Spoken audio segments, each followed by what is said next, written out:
Okay, thank you for being here.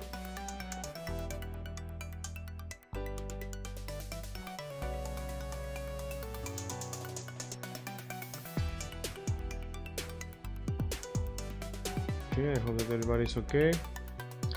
I'm just testing the audio, making sure that everything is okay. Thank you so much for joining us here. Thank you for being part of this activity and being part of our programming. We missed last week. We wish that you all had a very good weekend. We had a long weekend here in Thailand, and we were able to enjoy some quiet and peace here. I'm just testing different platforms and waiting for some of our friends to be here. Making sure that everybody have time to connect to our live stream, and we are connecting. Okay, so we are going live on YouTube, on Facebook, and on Twitch. So I hope that you are doing okay, that God is with you and you have enjoy your weekend. Now today we have a very interesting topic and we'll start in a few minutes. Thank you so much for really joining us, and I hope that we can all learn something together today as we go with this interesting topic. Again, looking at the Bible and how we can prepare ourselves better for ministry and for evangelism, for discipleship, especially living in this connected digital world today. So I just giving some time to everyone to connect and make sure that we have everybody on our live streams, and we are on Zoom as well. So if you have our Zoom connection, please you're welcome to join and to also participate with us on Zoom and be part of the discussion today. Again, I invite you to just join us on different platforms. Just take a minute to click there on the share button, invite your friends, invite your contacts to the different platforms, share this stream so we can really connect here and start our program together. Thank you so much for connecting, and welcome, and thank you for joining us today.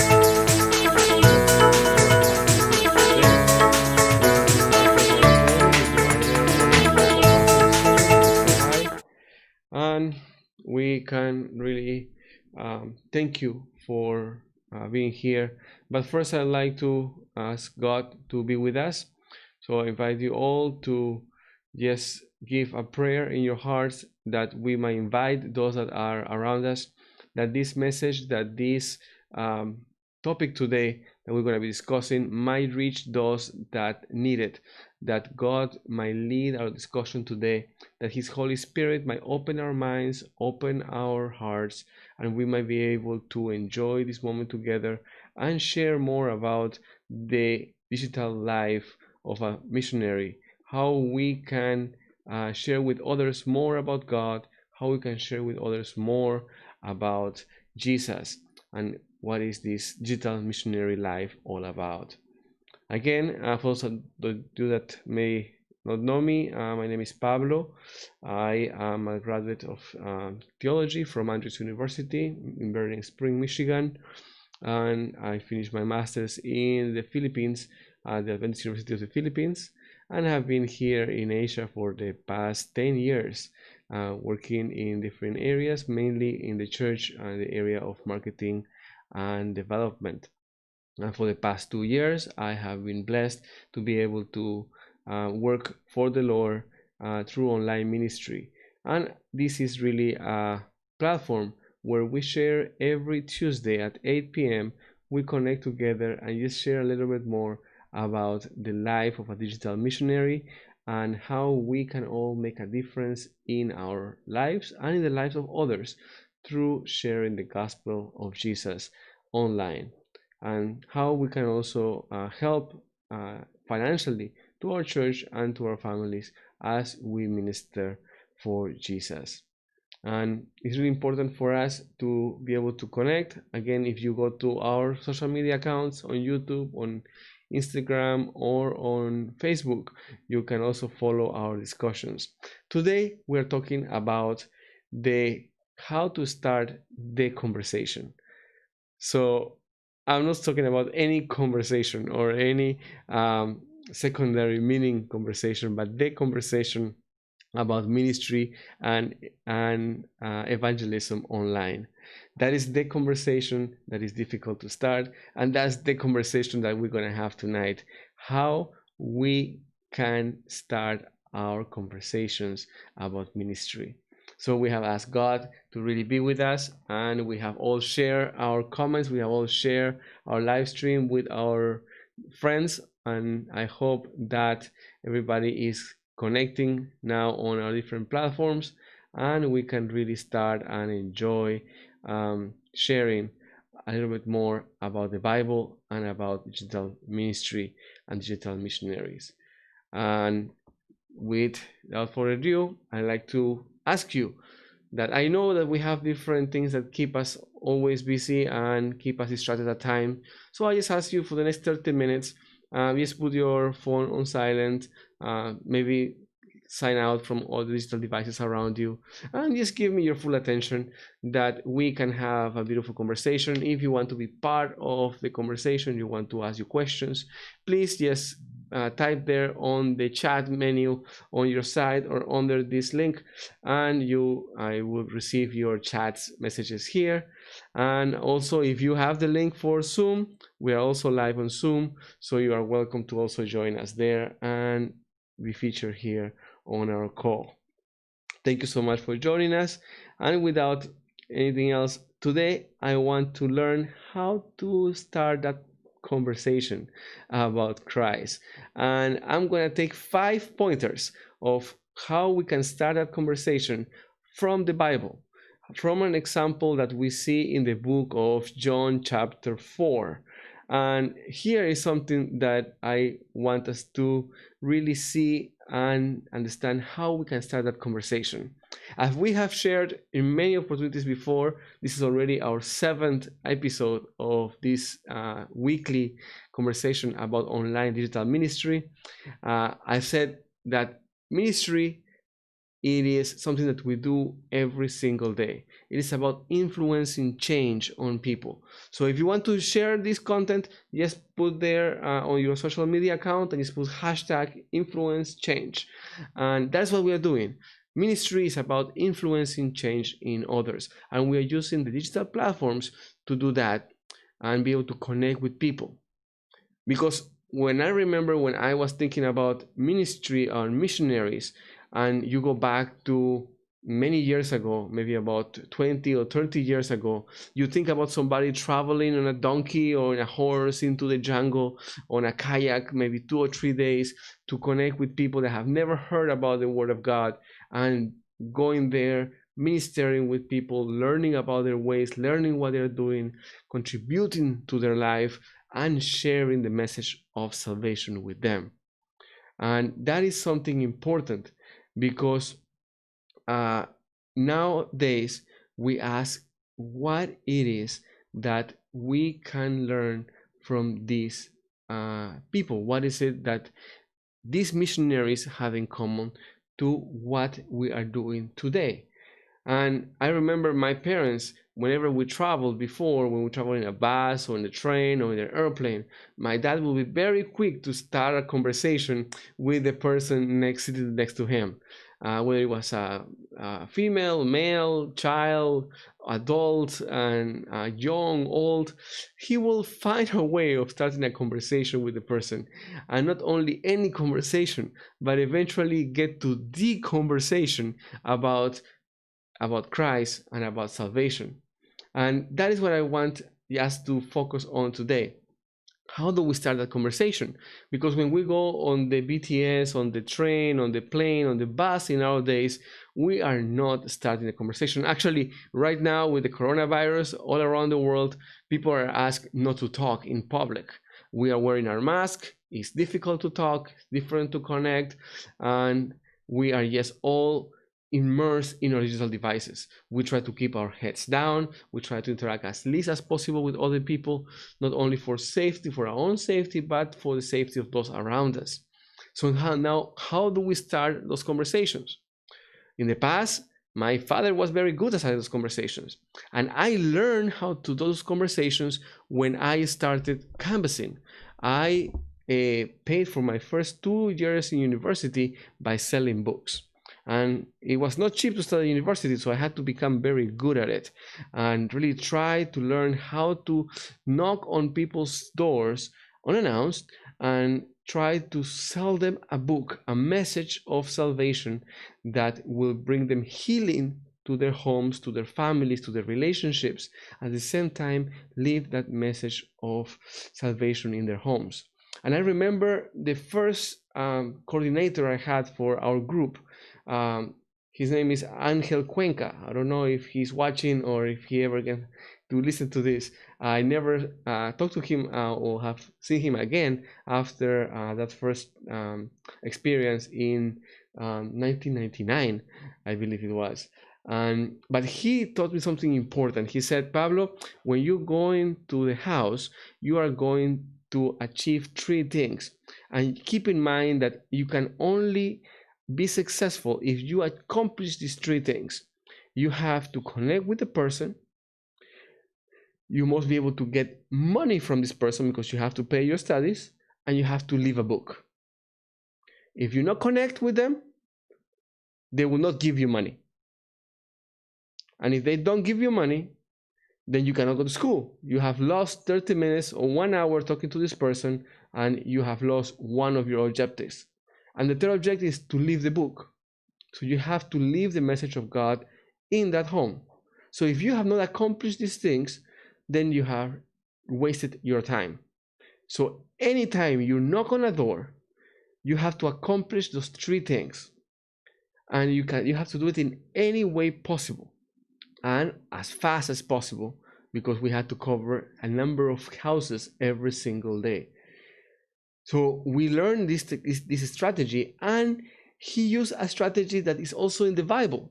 In John chapter 4, we see how Jesus spoke to a Samaritan woman and how he established that communication, that contact, and was able to do those 3 things in one conversation.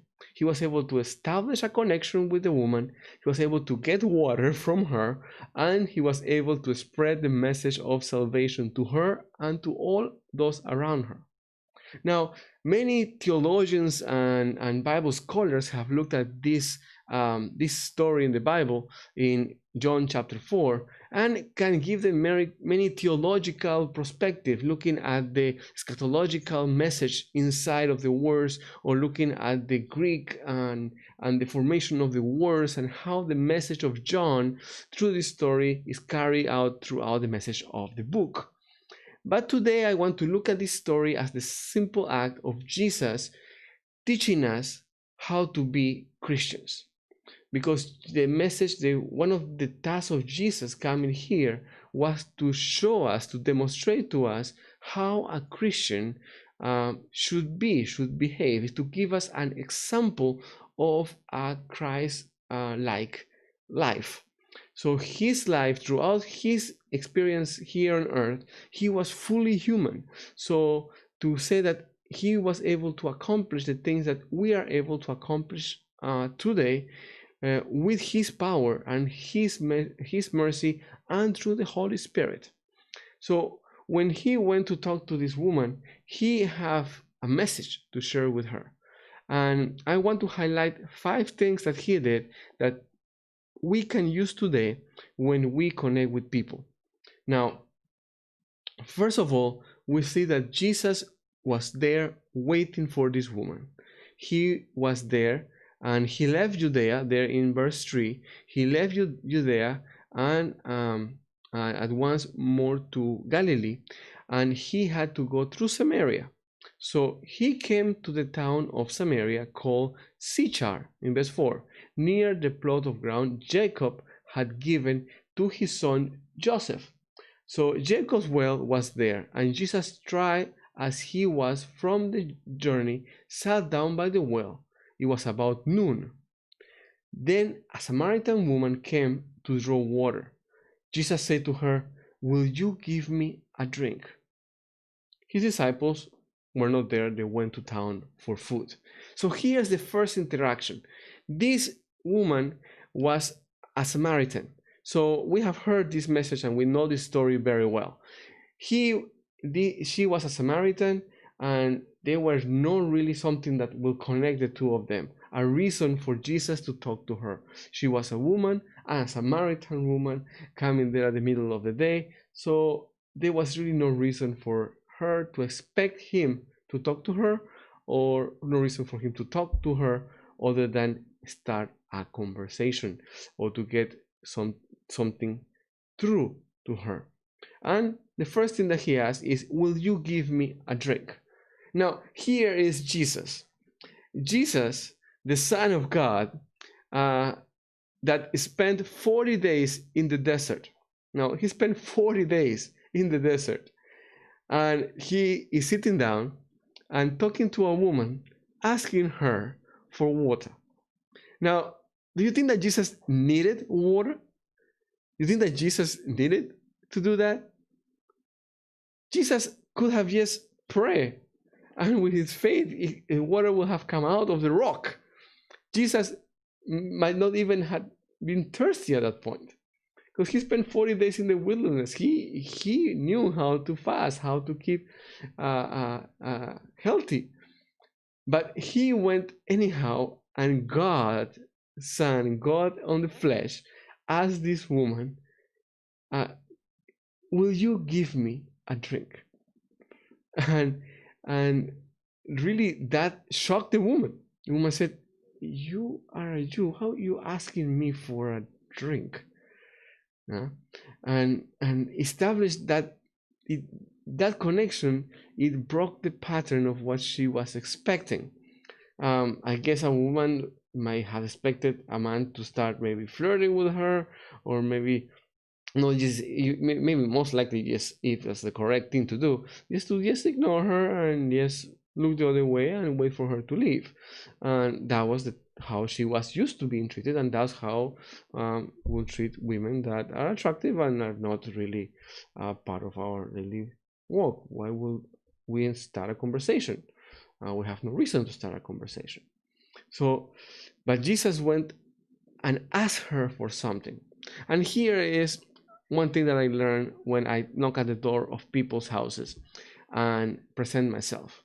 Now, normally salespeople or Jehovah's Witnesses or anybody that will knock on a door for a specific reason is that they will try to manipulate the conversation to get where they want.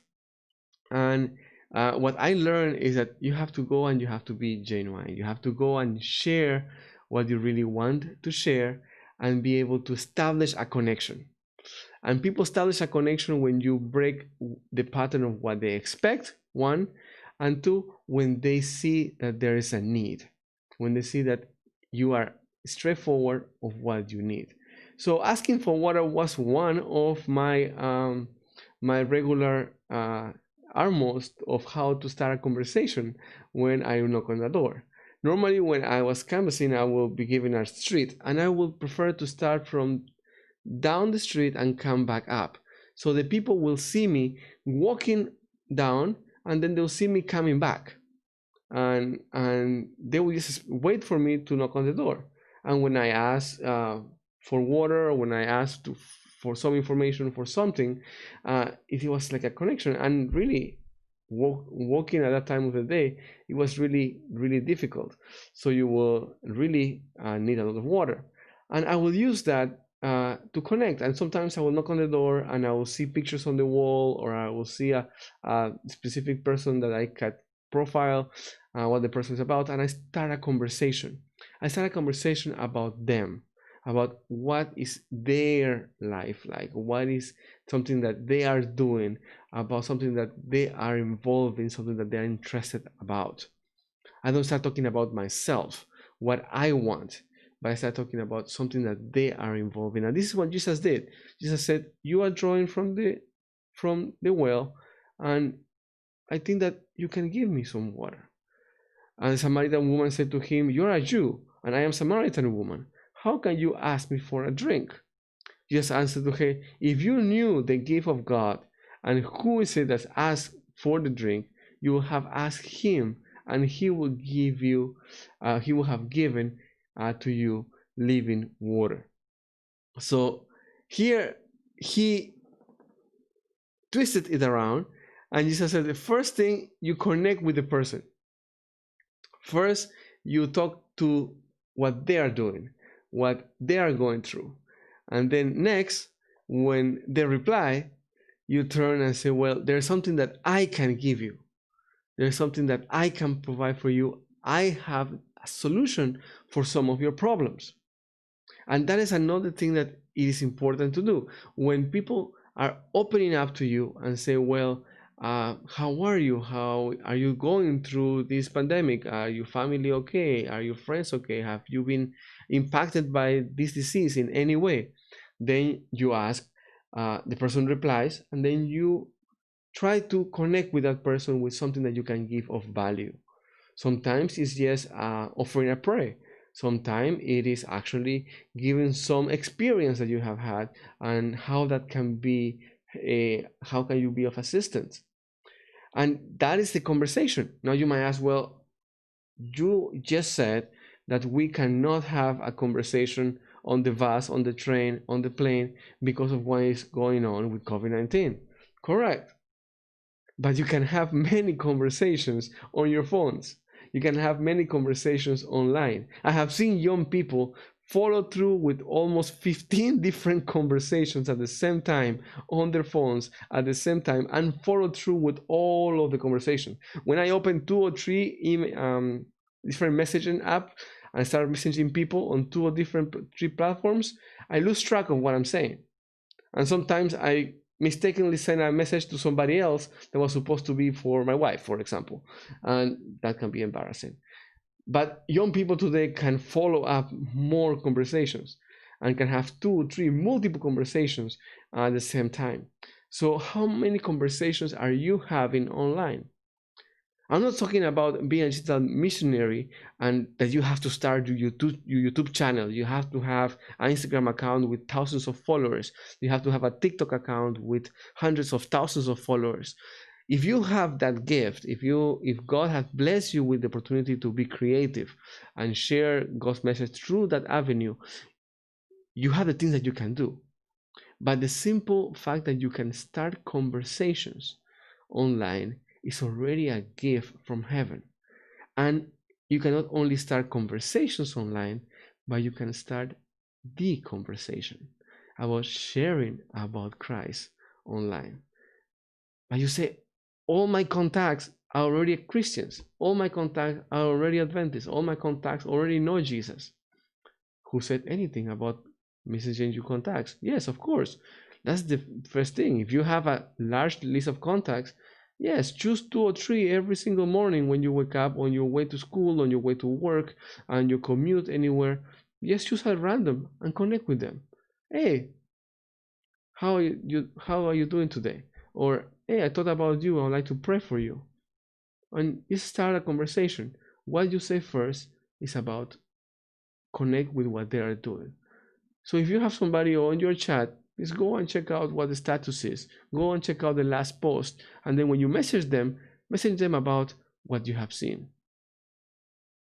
Of course, don't message the same person every morning because they will think that you are stalking them. But you find out what they are about and you message them.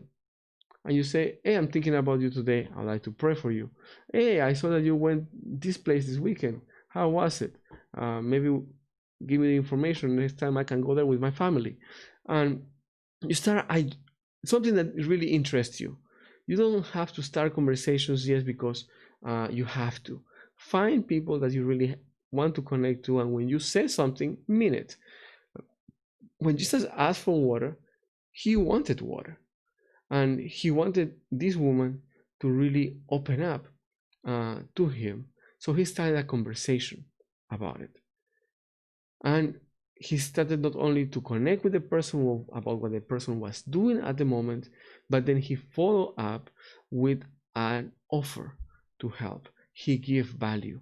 The same thing when you go through the comments on Instagram, when you see posts of your friends on Instagram, comment, follow a few hashtags, and then hashtags about things that you like. Follow a hashtag if you like, for example, tech news. If you are about into technology, follow a few hashtags about technology. Follow a few hashtags about SpaceX, about Elon Musk, or about Apple. If you like finances and if you like that kind of information, follow a few hashtags about the market, about the exchange, about the business world. If you like health, if you are into healthy living, follow a few hashtags on that topic. And every day, go through your Explorer page on your Instagram, on your TikTok, on your Facebook, see those hashtags, and just comment. Comment on those posts, on those videos, on those images, on those different kinds of posts that you see, and comment about giving about value of what they are posting about. Ask them a question about what they are posting. Get the conversation going. Don't just say, oh, this is awesome, this is great. There's not going to be any answer. They might just say, oh, thank you, and the conversation is finished. You want to start a conversation, so ask a question. Hey, can you give me a tip? Hey, where is this? Hey, I love this picture. What camera did you use, or what are you using? Hey, what do you think about this specific stock? Hey, what do you think about the news today? Ask something that is interesting to the person and that you are interested about, and then start a conversation. Start something that will get you talking. And that's what the second thing that he did. He started a conversation. The third thing that Jesus did is follow up the conversation. She replied, well, how can you do this?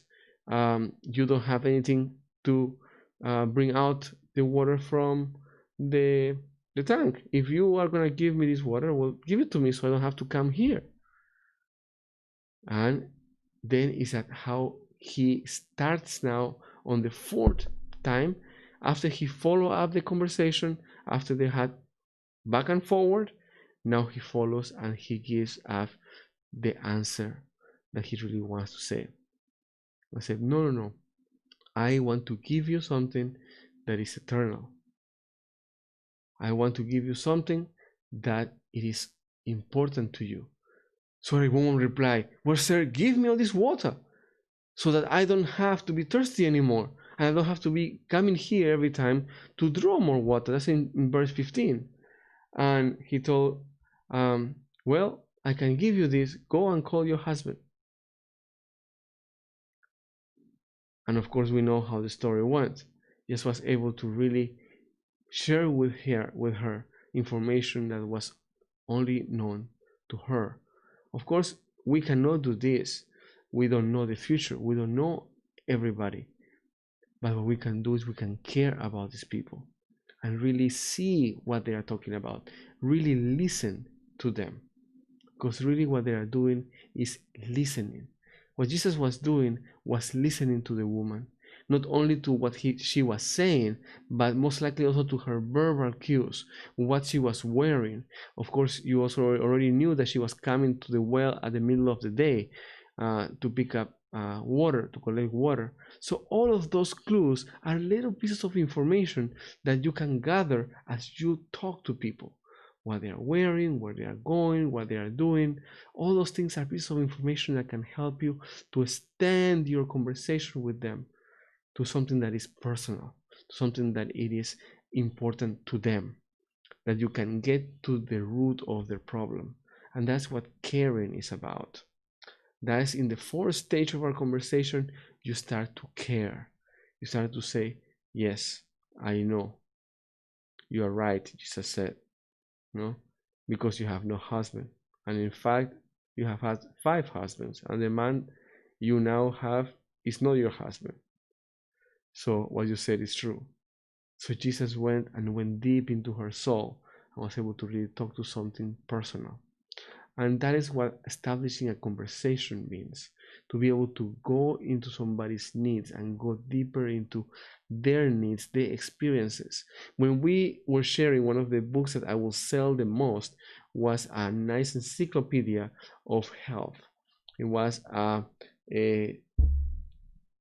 it was 5 book series on health. It was on the health of plants, and the power of healing plants was the name of it. It was a 5 book series, and that was the most expensive collection that we had in campusing.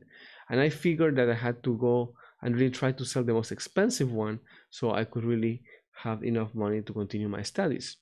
So that was my go-to collection. So I will present that first, and I will establish a conversation with the person, and in 15 minutes try to talk with them, try to gather their information, have a conversation that they see that I am interested in their needs, and I can come up and see how the information I have can benefit them. And this is where I will come out with the book, open up and say, look, maybe this can help you. And I'll look at the power of plants and see how eating this plant can help you, how having this diet will help you, how this can help you, and bring out the benefits of what I have, and bring out how my experience can be a benefit to them. And that is personal, and that is direct where they are, and that's only comes when we have that communication with people, when we are connected with people, when we can see what the problems are.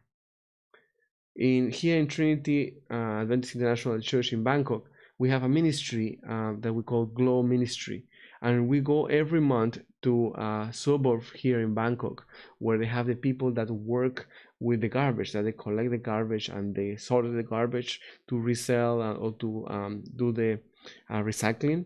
And we have been going there for 13 months. We're going to 14 months this month, over a year, going there every month to share with them. And in this ministry, we are really trying to appeal to their needs and at the same time connect with them. And you can imagine how difficult it is, because many of us don't speak Thai.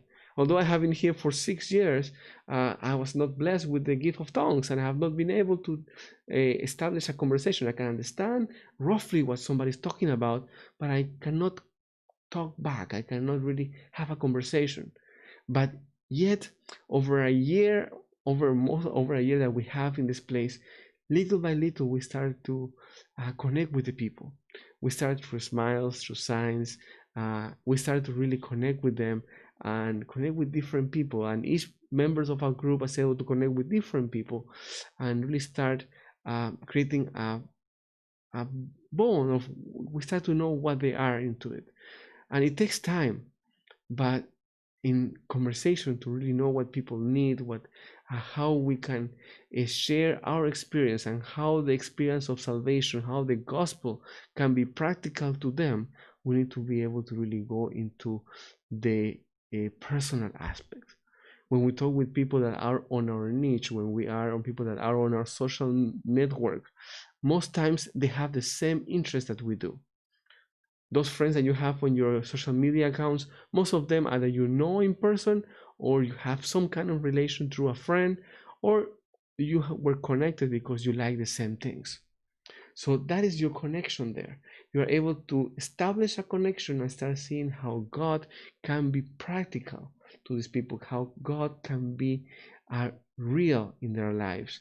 And that is what Jesus did. Jesus established a conversation with this woman and was able to go into the personal aspect and said, here is what I can help you.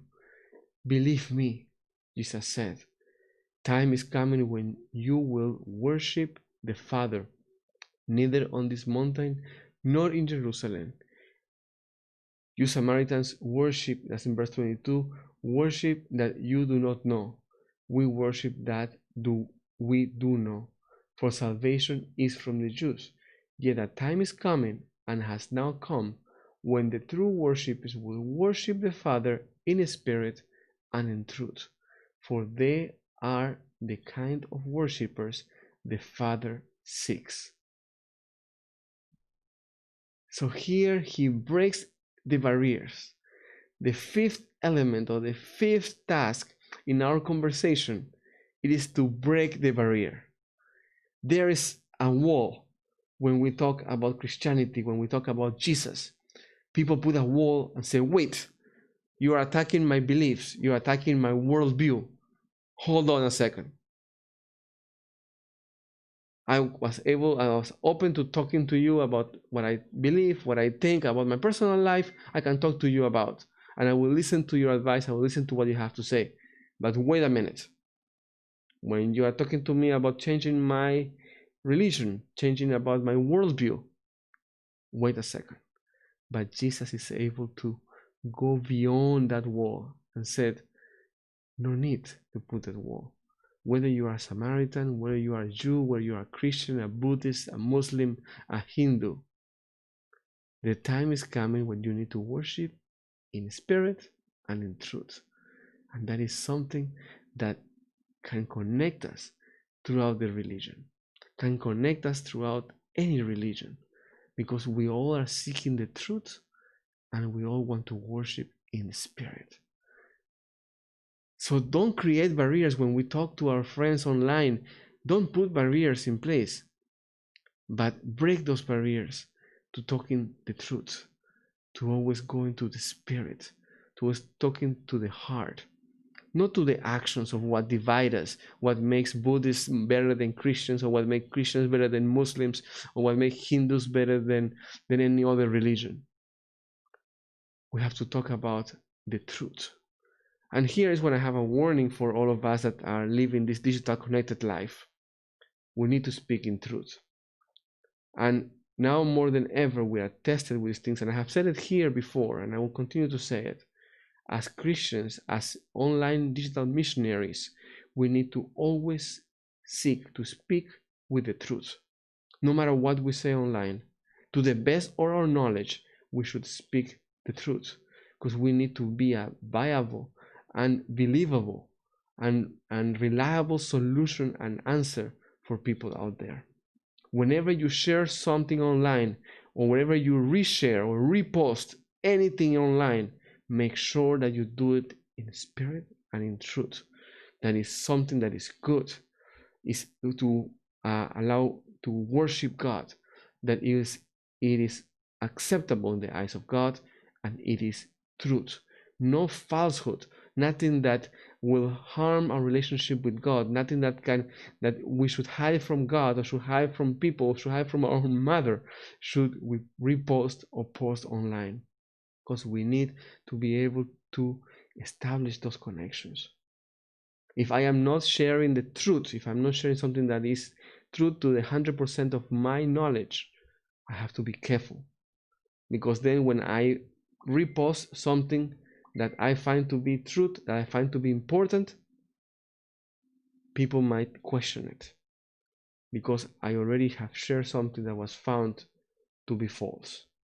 So when we share online, when we talk to people, make sure that we speak in truth to the best of our knowledge. And whenever we're proved wrong, whenever we're shown that there might be something that we need to change, we need to accept and humbly understand that we need to speak in truth. And always when we are presented with these barriers, try to break through them, seeking in spirit and in truth. The woman was blown away. The woman was an immediate convert to Christ. And she ran, and not only ran to get her family, but ran at the top of her lungs and shouted through the streets, "Come and meet a man that has given me the solution for all my problems, that have told me everything, because I know that the Messiah is coming." That is what we need. That is making disciples. That is having a ministry where we are creating disciples online, where we're connecting with people. We are not converting them and baptizing them to Seventh-day Adventists, but we are sharing in the spirit and in truth. That when we share our gospel, we share our message, our experience, that it can connect with them. That they can say, this person has shown me that there is a better way, that there is something that we can do better, that our online ministry might not be hindered by what we expect to be online ministry to be, that we need to have all these social media accounts or these different posts or these different places where to be, but that we can really connect with people. I thank you all for being here. I thank you all for your attention. And if there are any questions, I'd love for you to comment if you're still with us here online, or if you are on our Zoom or on our different medias. You are welcome to ask any questions of how you can do this. I have a question that I had previously prepared.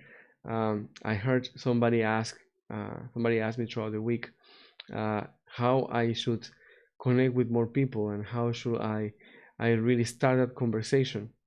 I say you start the conversation by, like Jesus did, just go and approach people. Approach people in your social media accounts, approach people on your contact list, approach people on the explore page, approach people anywhere you can, because the message that we have cannot be kept silent. And the message is our message of salvation, our message of our gospel, our experience can change people's life. I thank you all for being here, and I really thank you for continuing to share these videos, continue to share this post, continue to like and subscribe to our different channels so you are alerted whenever we have live programs, so we upload something. And of course, my goal is to be here with you online, live streaming every Tuesday at 8 p.m. Bangkok time. So I'll be here with you every Tuesday at 8 p.m. Bangkok time. And for any updates, I will do my best to keep you updated on my social media accounts. I've not been posted much lately because I have been bombarded with work on different fronts, but I want to be there with you. So yes, message me on my social media accounts.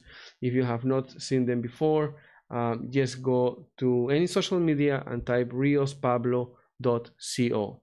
Go to facebook.com/riospablo.co, Instagram /riospablo.co, on TikTok /riospablo, no, at riospablo.co. So connect with me in any of the social media accounts, and we can start the conversation and continue sharing. Next week, I hope that you can connect as well here on any of our platforms, on Zoom if you want to be part of the conversation, or on Facebook, on Twitch, or on YouTube. We're connected. So I see you next Tuesday at 8 p.m. And next week, we're going to be talking more about breaking walls, how to talk through the walls to the walls that sometimes are created and get that next step going.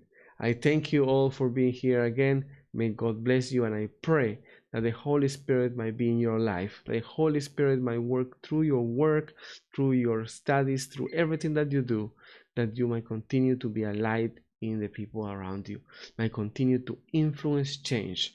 And remember, yes, use that hashtag, influence change, as a reminder that we are here to influence change as a digital missionaries.